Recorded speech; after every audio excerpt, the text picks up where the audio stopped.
മക്കളെ, എൻ്റെ ചെറുപ്പകാലത്ത് നടന്ന ഒരു കഥ ഞാൻ പറയാം. അന്ന് ഞങ്ങളുടെ നാട്ടിൽ പൊന്നൊരുക്കി ആഭരണങ്ങൾ ഉണ്ടാക്കുന്ന തട്ടാന് ഒരു മകളുണ്ടായിരുന്നു. അവൾ വളർന്ന് കല്യാണപ്രായമായപ്പോൾ മകളെ കെട്ടിക്കാൻ തട്ടാൻ്റെ കയ്യിൽ പൊന്നില്ല. എല്ലാവരും തട്ടാനോട് ചോദിക്കും, എന്താ തട്ടാനെ, മകളെ കല്യാണം കഴിപ്പിച്ചു വിടുന്നില്ലേ എന്ന്. പക്ഷേ കെട്ടുന്ന ചെറുക്കന് കൊടുക്കാൻ തട്ടാന്റെ കയ്യിൽ പൊന്നുണ്ടായിരുന്നില്ലല്ലോ. അതുകൊണ്ട് തട്ടാന് വലിയ വിഷമമായി. തട്ടാത്തി തട്ടാനോട് ഒരു സൂത്രം പറഞ്ഞു കൊടുത്തു. അന്ന് ഞങ്ങളുടെ നാട്ടിലെ ഏറ്റവും വലിയ പണക്കാര് വലിയ വീട്ടുകാരായിരുന്നു. വലിയ വീട്ടിൽ പോയാല് കുറച്ച് സ്വർണം കട്ടോണ്ട് വരാമല്ലോ എന്ന് തട്ടാത്തി പറഞ്ഞു. പക്ഷെ എങ്ങനെ വീട്ടിന്റെ ഉള്ളിൽ കടക്കും? കാവൽക്കാരൊക്കെ ഇല്ലേ? അതിനും തട്ടാത്തി ഒരു പോംവഴി കണ്ടുപിടിച്ചു. തട്ടാനോട് ഒരു കാക്കയുടെ രൂപത്തിൽ വലിയ വീട്ടിൽ ചെന്നിട്ട് സ്വർണം കട്ടോണ്ട് വരാൻ പറഞ്ഞു.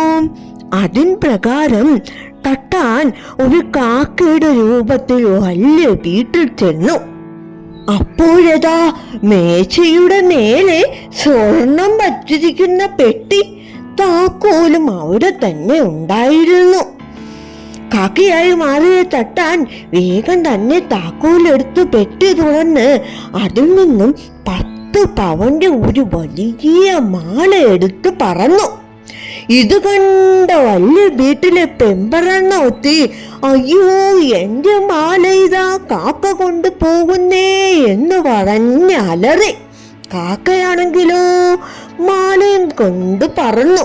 കാക്കയെ പിടിക്കാൻ വലിയ വീട്ടിലെ കാവൽക്കാര് വടിയുമായി പുറകെ ഓടി. എന്നാൽ കാക്കയെ ഉണ്ടോ കിട്ടുന്നു. പക്ഷേ തട്ടാൻ എങ്ങനെ കാവൽക്കാരടുത്തുനിന്ന് രക്ഷപ്പെടും? കാക്കയെ പിടിക്കാൻ കാവൽക്കാർ പുറകെ വരികയില്ലേ? അതിന് തട്ടാൻ ഒരു സൂത്രം പ്രയോഗിച്ചു. തട്ടാൻ ഒരു മരത്തിന്റെ പുറകിൽ ആരും കാണാതെ പറന്നിറങ്ങിയ ശേഷം തട്ടാന്റെ രൂപത്തിലേക്ക് മാറിയിട്ട് ആ മാല മുന്നിന്റെ ഇടയിൽ ഒളിപ്പിച്ചു വച്ചു. എന്നിട്ട് തട്ടാൻ എന്താ പറഞ്ഞറിയോ? അതാ കാവൽക്കാരെ, കാക്ക മാലയും കൊണ്ട് പറന്നു പോകുന്നേ, പിടിച്ചോളീൻ എന്ന് പറഞ്ഞിട്ട് തട്ടാനും ഓടാൻ തുടങ്ങി. അങ്ങനെ കാവൽക്കാരിൽ നിന്നും തട്ടാൻ രക്ഷപ്പെട്ടു. ഓടി ഓടി തട്ടാനും കാവൽക്കാരും തട്ടാന്റെ വീട്ടിന്റെ അടുത്ത് എത്തിയപ്പോൾ തട്ടാൻ പറഞ്ഞു, ഞാൻ മടുത്തു, എനിക്ക് ക്ഷീണമായിട്ട് വയ്യ, കാക്കയതാ ആ വഴി പറന്നു പോയിട്ടുണ്ട്, നിങ്ങൾ പോയി പിടിക്കുന്നു പറഞ്ഞു. തട്ടാൻ രക്ഷപ്പെടുകയും ചെയ്തു. കാവൽക്കാരാണെങ്കിൽ ഇല്ലാത്ത കാക്കയുടെ പുറകെ ഓടുകയും ചെയ്തു.